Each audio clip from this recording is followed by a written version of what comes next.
Alright, so we reviewed the M16 like 2 weeks ago now, and I've been a bad boy when it comes to getting my videos done, so punish me by hitting the like button and donating or something. Anyway, so the thing is we're talking about the M4A1 today, and this is, of course, going to be a very easy review, because the M4 in every Call of Duty game is a very basic bitch assault rifle. It is just what you think of when you think of assault rifle. I would love to be sassy and just copy and paste my M4A1 review from Modern Warfare 2019 into this video, but no. This M4 has a couple little quirks that other ones haven't had, so I actually have to talk about this gun as if it's new.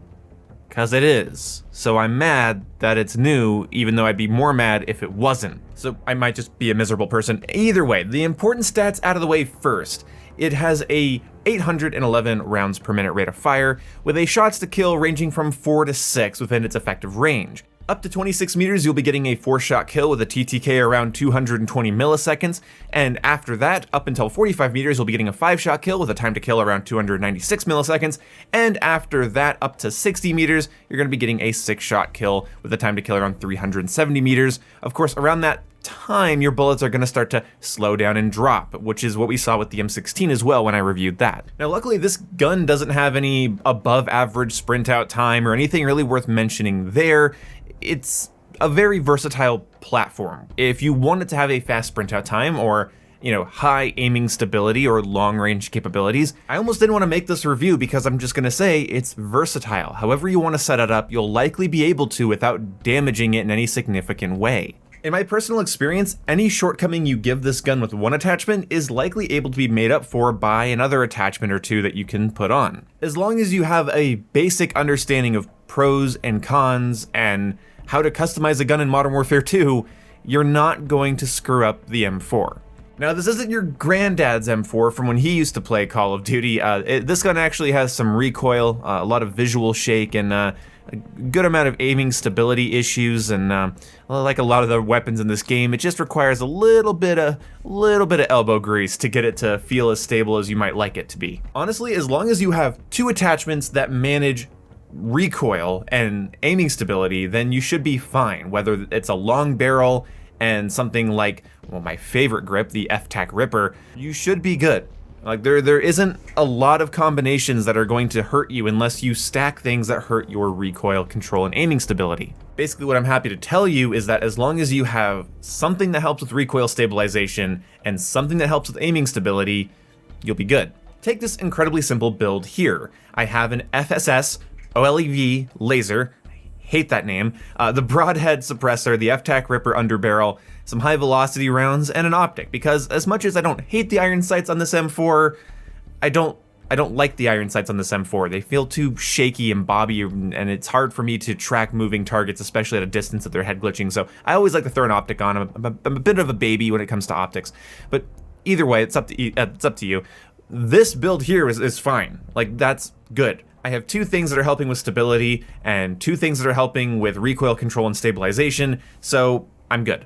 Honestly, the OLEV laser, the broadhead suppressor, and F-Tac Ripper on most assault rifles in this game are going, to me it sings. To me they're just flawless. It's just a flawless trifecta, and then your other two attachments could be an optic, an ammunition type, maybe a magazine size change, something like that. But so really, because the M4 is so versatile and so user-friendly, those three attachments, I honestly think, should be your biggest priority. So the broadhead, the Ripper, and the FSS OLEV laser. God, why is that so hard for me? In fact, I think it'd be kind of fun if I just pulled up some of my favorite builds. This is my Medal of Honor Warfighter M4. This one works out really well. It has the 419mm extended barrel, the Echoline suppressor, which only hurts your damage range a little bit, not a big deal, the F-Tac Ripper 56 underbarrel, because I love it. Of course, there's that famous little laser sight you're going to see on so many of my guns, and the AIM-OP optic, because, well, it looks cool, so sue me.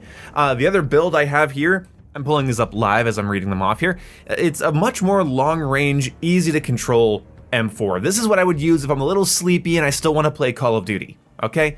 Not a lot of downsides, not a ton of upsides, except for the fact that it's just easy to control. You point it at an enemy, hold the trigger, they generally die. Now, one of the downsides in this game is that 60-round or 45-round magazines really weigh you down. They really slow how your gun feels, and the M4 gives you a way to completely compensate around that.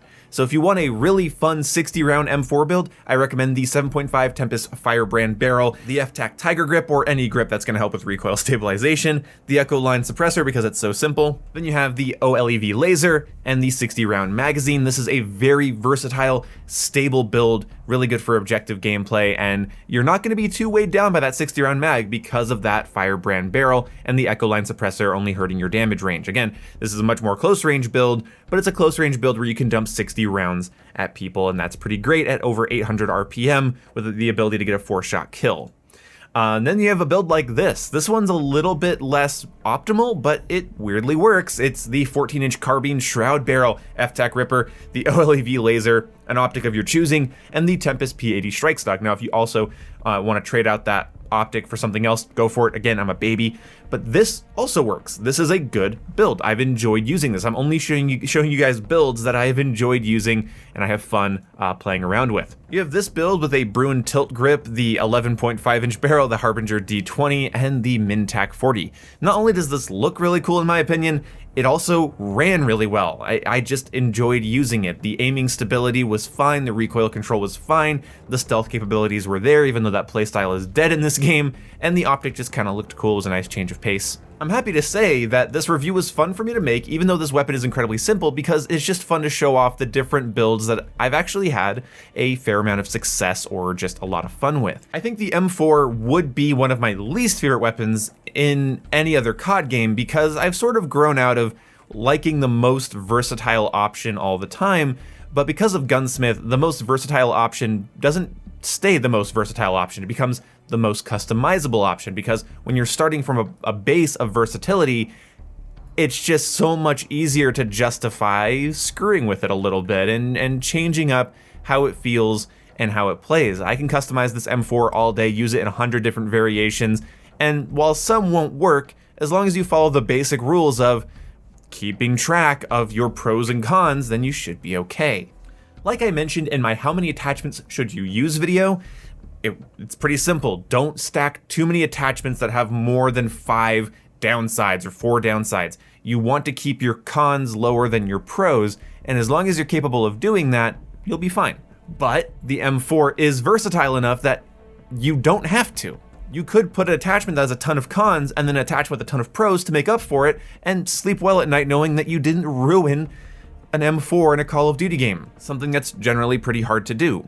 I think it'd be fun for the comment section to just share their favorite M4 builds, whether they're themed around something, or they just look cool, or they're actually really meta. Please let me know down in the comment section below.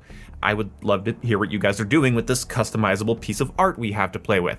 Anyway, thank you guys so much for tuning in. I love doing these weapon reviews because it reminds me of why I like Call of Duty. It's not for stats and meta, it's because funny virtual gun is fun to shoot people with, and that's the basis of these reviews. Thank you guys so much for tuning in. I'll see you when I see you. Goodbye.